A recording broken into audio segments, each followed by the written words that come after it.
வாழ்க வளமுடன். பிரியமானவர்களே, நேற்றைக்கு டிவியில் பார்க்கும்போது அந்த நியூஸை கேட்கும்போது மனதுக்கு ரொம்ப கஷ்டமாக இருந்தது. என்ன நியூஸ் அப்படின்னு சொன்னால், அண்ணா யூனிவர்சிட்டியில் படிக்கிற பெண்ணுக்கு அந்த மாதிரி ஒரு பாலியல் கொடுமை நடந்தது அப்படின்றத பற்றி நம்ம பார்க்குறோம். அப்போ அண்ணா யூனிவர்சிட்டியில் படிக்கிற பிள்ளை அப்படின்னு சொன்னால் உண்மையில் அது நல்ல நாலேஜ் உள்ள பிள்ளை. அதுதான் நிறைய மார்க் எடுத்த பிள்ளைங்களுக்கு தான் அங்கே சீட்டு கிடைக்கும். அண்ணா யூனிவர்சிட்டியில் இன்ஜினியரிங் அதாவது சீட்டு கிடைக்கிறதுன்றது நிறையா பிள்ளைங்களுக்கு ஒரு கனவுன்னு கூட சொல்லலாம். அந்த கனவை நிறைவேற்றும்படியாக பிள்ளைங்க ரொம்ப அருமையாக படிப்பாங்க. முதல்ல சொல்லப்போனால் அண்ணா ஒரு இன்ஜினியரிங் அப்படின்னு சொன்னால் அண்ணா யூனிவர்சிட்டியில் எல்லா போஸ்ட்டும் ஃபில்லான பிறகு தான் மற்ற காலேஜுக்கு போவாங்க. யாருமே அண்ணா யூனிவர்சிட்டியை வச்சுட்டு மீதிய காலேஜை செலக்ட் பண்ண மாட்டாங்க. அதெல்லாம் ஓவர்னால் தான் போவாங்க. ஆனால் அப்படி படிக்க போன பொண்ணுக்கு இந்த ஒரு நிகழ்ச்சி நடந்ததுக்கு யார் காரணம்?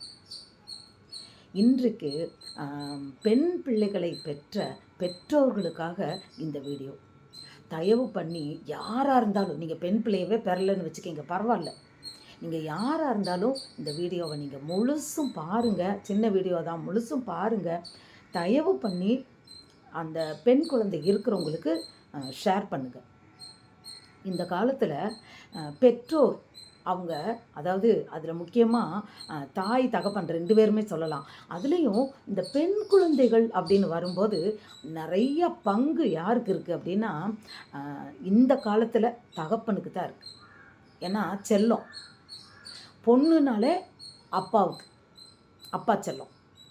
அம்மா வேண்டான்னாலும் அப்பா என்ன சொல்லுவார்? சரிம்பார். ஆனால் தான் கட்டின மனைவிக்கு எதெல்லாம் ரிஸ்ட்ரிக்ஷன் போடுறாரோ அத்தனை ரிஸ்ட்ரிக்ஷனையும் பெத்த பொண்ணுக்கு ரிலீஸ் பண்ணிடுவார். அதுதான் அப்பா. என்ன நீ அது போடக்கூடாது, இது போடக்கூடாது, இது எல்லாமே பொண்ணுக்கு ஓகே. பொண்ணு வளர்ந்து வரும்போது எல்லாமே ஓகே.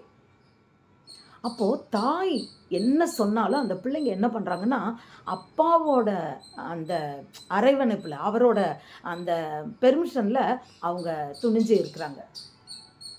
இப்போது நான் என்ன கேட்குறேன்னா, ஒரு நல்ல நீங்கள் நினச்சி பாருங்கள், இவ்வளோ தூரம் படிக்கிறதுக்கு ஒரு அறிவுள்ள பிள்ளை தன் கற்பை இழந்து நிற்கிதுன்னா அது எப்படி நினச்சி பாருங்களேன். அதுக்கு யார் காரணம்? உண்மையில் நான் சொல்கிறது என்னென்னா, ஒரு ஹாஸ்டலில் கொண்டு போய் விட்டுருக்காங்க, ஒரு சேஃப்டியான பிளேஸில். நைட்டு 10 மணிக்கு ஒரு ஆண் நண்பரோடு இருந்திருக்குன்னு சொன்னால் என்ன காரணம்? நான் இவங்கள சொல்லலை, பொதுவாகவே நான் சொல்கிறேன். இந்த விஷயம் இல்லை, பொதுவான விஷயங்கள். ஒரு பெண்ணுக்கு பாலியல் கொடுமை நடக்குது. அவங்க முக்கால்வாசி நடக்கிறதுலாம் என்ன தெரியுமா? ஆண் நண்பர்களோடு அவங்க போய்கிட்டு இருக்கிறதுல தான் நிறைய விஷயங்கள் நம்ம பார்க்குறோம். ஆண் நண்பர்களோடு அவங்க போய்கிட்டு இருக்கிறாங்க, பாய் ஃப்ரெண்டோட எங்கேயோ உட்காந்து பேசிகிட்டு இருக்காங்க. அப்போ அங்கேருந்து வர்றவங்க அந்த பிள்ளைங்களுக்கு எடுத்துடுறாங்கன்னு வருது. அதில் ஒரு கேஸு தான் இது. அப்போது பெற்றவர்களாகிய நாம் நல்லா தெரிஞ்சுக்கங்க, பிள்ளைங்களுக்கு நம்ம என்ன முதல்ல சொல்லி கொடுக்குறோன்னா, பிள்ளைங்களுக்கு சாப்பிட சொல்லி கொடுக்குறோம், நடக்க சொல்லி கொடுக்குறோம், படிக்க சொல்லி கொடுக்குறோம். ஆனால் பண்பையும் ஒழுக்கத்தையும் கற்பையும் நம்ம போதிக்கிறோமா? குழந்தைங்களுக்கு நம்ம போதிக்கிறோமா?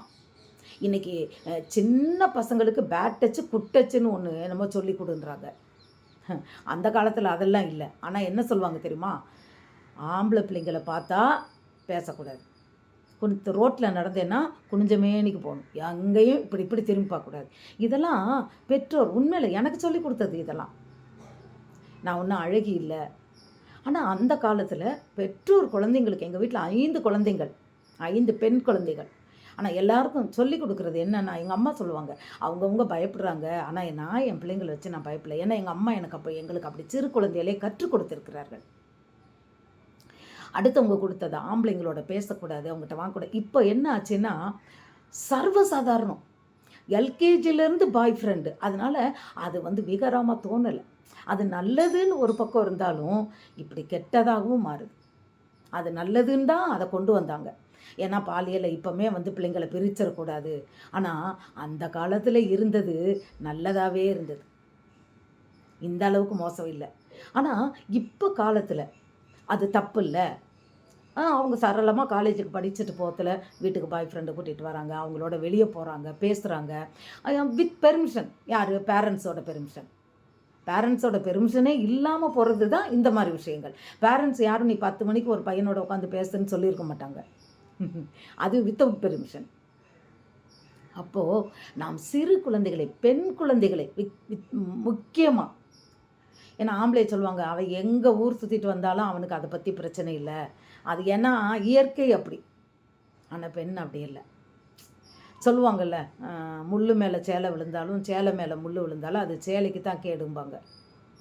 அது உண்மை.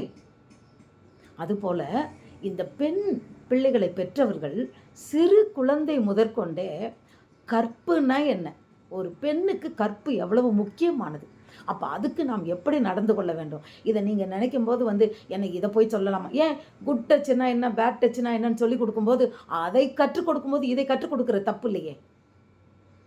சொல்லுங்கள். கற்பு மிகவும் அவசியம் பெண்ணுக்கு. அதே நம்ம தமிழ்நாட்டில் பிறந்திருக்கோம்.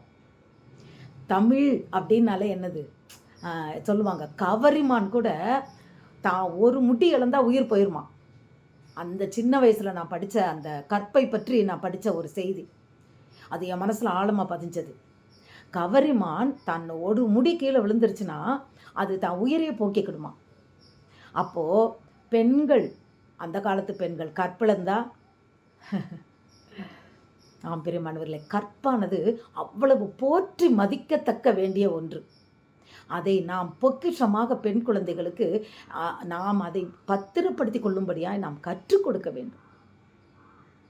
ஒரு முறை நான் காலேஜில் இல்லை படித்து முடிச்சுட்டு நான் ஒரு இடத்துல கம்பெனியில் சும்மா டீச்சர் வேலைக்கு வர்றதுக்கு முன்னாடி வேலை செய்யும்போது, அன்றைக்கி எனக்கு பர்த்டே அப்படின்னு சொல்லிட்டு சும்மா என்னோடய பிறந்தநாள்னு என் ஃப்ரெண்டு ஒருத்தி சொன்னான். உடனே ஒரே ஒருத்தர் மட்டும் என்ன பண்ணாங்க, ஒரு சின்ன பேனா எனக்கு ப்ரெசென்ட் பண்ணாங்க. நானும் அதை வாங்கிட்டு வந்துட்டேன். ஆனால் வீட்டுக்கு வந்த உடனே அம்மா என்ன சொன்னாங்க தெரியுமா? அந்த பேனாவை கொண்டே நீ கொடுத்துட்டு வந்துடணும். நான் கொஞ்சம் சங்கோச்சப்பட்டுட்டு சொன்னேன், இல்லையம்மா என் கையில் பர்த்டேன்னு சொல்லி கொடுத்து, பரவாயில்ல நீ திருப்பி கொண்டே கொடு, உனக்கு இதனோட பின்விளைவு தெரியாது, நான் சொல்கிறத செய்யினாங்க. மறுநாளே நான் போனேன், கரெக்டாக கொடுத்தேன். அம்மா வாங்கக்கூடாதுன்னு சொன்னாங்க, தேங்க்யூ ஃபார் யுவர் உங்களோட கிஃப்ட்டுக்கு நன்றின்னு சொல்லிட்டு கையில் கொடுத்துட்டேன். ஏன்னா பின் விளைவுகளை தவிர்க்கும்படியாய் பெற்றோர் சொல்லுகின்ற ஒவ்வொரு அறிவுரையும் பிள்ளைங்களுக்கு தலையில் கிரீடம் மாதிரி, கற்புக்கு ஒரு போர்வை மாதிரி. உண்மையில் திருமணம் முடிக்கலை, போய்கிட்டு இருக்கேன் இதுக்கு ஸ்கூலு, இது ஒரு ஆஃபீஸுக்கு. அப்போ எனக்கு கற்றுக் கொடுத்த பாடம், திருமணமான பிறகு கூட நான் பாய்ஸு ஸ்கூலில் வேலை செய்யும்போது கூட பாய்ஸு ஜென்ஸு டீச்சர் இருப்பாங்க, லேடிஸ் டீச்சர் இருப்பாங்க. ஆனால் அதை நாங்கள் அந்த பக்கமே பார்க்குறதோ பேசுகிறதோ தேவையில்லாமல் இது பண்ணுறதோ எதையுமே நாங்கள் செய்ய மாட்டோம். ஏன்னா வளர்ப்பு அப்படி, சிறு குழந்தையிலிருந்தே வளர்த்த விதம் அப்படி. இன்றைக்கு அந்த ஒரு கவனிப்பு மிகவும் பெற்றோராகிய நமக்கு மிகவும் அவசியம் பிரியமானவர்களே. உண்மையில் இன்றைக்கி என் 3 வயசு, என்னோட 2 வயசு பேர குழந்தைங்க, அவங்கள நான் வளர்க்கும்போது அவங்க அம்மா அப்படியெல்லாம் சொல்லித்தரலாம். ஆனால் நான் சொன்னேன், ஏன்னா இந்த காலத்தில் 4 வயசு பிள்ளைகள் 3-6 மாத பெண் குழந்தைகளை கூட ஒரு தப்பாக பார்க்குறது, தப்பாக நடத்துகிற ஒரு காலத்தில் இருக்கும். அதனால் யார்கிட்டையும் போய் பேசக்கூடாது, பழகக்கூடாதுன்னு நான் கற்றுக் கொடுத்தேன். ஒரு முறை எங்கள் வீட்டுக்கு வந்திருக்கும் போது ஒரு தெரிஞ்சவங்க தான், போயிட்டு வரேன் அப்படின்னு கை கொடுக்குறாங்க, கை கொடுக்க மாட்டேன்னு கையை எடுத்துக்கிட்டா. அது தப்பு இல்லை, ஏன்னா நான் பழக்கிறது அப்படி. யாராக இருந்தாலும் பெற்ற தகப்பன் கூட பிறந்த அண்ணன் தவிர யாருடனும் அனாவசியமாக தொடவோ பழகவோ பார்க்கவோ பேசவோ கூடாதுன்னு இதெல்லாம் இந்த காலத்தில் நடக்காதுன்னு சொல்லுவீங்க. இதெல்லாம் இந்த காலத்துக்கு பொருந்தாதுன்னு கூட சொல்லலாம். அது மாடர்ன் வேர்ல்டு, மாடர்ன் பேரண்ட்ஸ். அப்போது இதெல்லாம் ஈஸி, பரவாயில்லன்னு போனால் பரவாயில்ல. ஆனால் கற்பு என்பது மிக மிக நமக்கு ஒரு பெண்ணுக்கோ ஆணுக்கோ மிகவும் அவசியம். நாம் பெற்றோர் படிப்புக்கு முக்கியத்துவம் கொடுக்குறோம். ஏன்னா அவ்வளோ நல்லா படிக்கிற பிள்ளைங்கள்ல, படிப்பு படிப்பு படிப்புன்னு பார்க்குறத காட்டிலும் பண்புக்கு, நல்ல ஒழுக்கத்துக்கு, அதை நாம் கற்றுக் கொடுத்தால் வாழ்க்கையின் பாடங்களை நாம் சைடில் நிச்சயமாக அதுக்குத்தான் முதலிடம் கொடுக்கணும். வாழ்க்கை என்ற பாடத்தை நாம் கற்றுக் கொடுக்க வேண்டும். திருமணம்னு உடனே திருமணமாகி போகிற வீட்டில் எப்படி இருக்கணும்னு நம்ம கற்றுக் கொடுக்கணும். எங்கள் அம்மா எனக்கு கற்றுக் கொடுத்தாங்க, எங்கள் அப்பாவும் கூட எனக்கு கற்றுக் கொடுத்தாரு. அம்மா சொன்னாங்க, உனக்கு கல்யாணம் ஆக போகுது, நாளைக்கு உன் மாமியாருக்கு நீ ஒரு டம்ளர் தண்ணி கொடுத்தாலும் சரி, இல்லை ஒரு தட்டில் சாப்பாடு வச்சு கொடுத்தாலும் சரி, அதை நீ கொண்டுட்டு போய் அவங்க முன்னத்தில் வைக்கும்போது என் முகத்தை நினச்சிக்கிட்டு கொண்டுட்டு போய் வைக்கணும் அப்படின்னாங்க. இன்றைக்கு எத்தனை பெற்றோர் அப்படி பெண் பிள்ளைகளுக்கு புத்தி சொல்லி கொடுப்பாங்கன்னு எனக்கு தெரியல. இருக்கலாம், மேபி சிலர் இருக்கலாம். அது என் மாமியார் இறக்கும் வரையில் என் மனசில் நினப்பு இருந்தது. சில நேரம் எனக்கு கோபம் வந்தாலும் அவங்க செய்கிறத பார்த்துட்டு அம்மாவுடைய அறிவுடை நான் கொடுத்தாலும் அவங்க உடனே வாங்கி சாப்பிட்டேன். அந்த அப்படி வை அப்படிம்பாங்க. சுட சுட சுட சமையல் ஃபஸ்ட்டு அவங்களுக்கு போட்டு கொண்டுட்டு போய் சாப்பிட்றாங்களோ சாப்பிடலையோ அதை இருந்தாங்க வை அப்படி வை அப்படிம்பாங்க. பெருமனவர்களே, வளர்ப்பில் இருக்கிறது. இன்றைக்கு தாயும் தகப்பனும் பெண் குழந்தைகளை பொறுத்த வரைக்கும் அந்த பிள்ளைகள் கற்போடு மானத்தோடு எப்படி வாழ வேண்டும் என்பதை சிறு வயது முதற்கொண்டே அதை கற்றுக் கொடுக்க தவறினால் இந்த கதிதான். குழந்தைகளுக்கு நாம் தானே கற்றுக் கொடுக்கணும். சொல்லுங்க, படிப்புக்கு மாத்திரம் முக்கியத்துவம். எவ்வளோ படிச்சுட்டா, ஃபர்ஸ்ட் ரேங்க் வாங்கிட்டா, கோல்டு மெடல் வாங்கிட்டா, வேஸ்ட் வேஸ்ட். வாழ்க்கை பாடத்தை கற்றுக்கலைன்னா வேஸ்ட், முற்றிலும் வேஸ்ட்.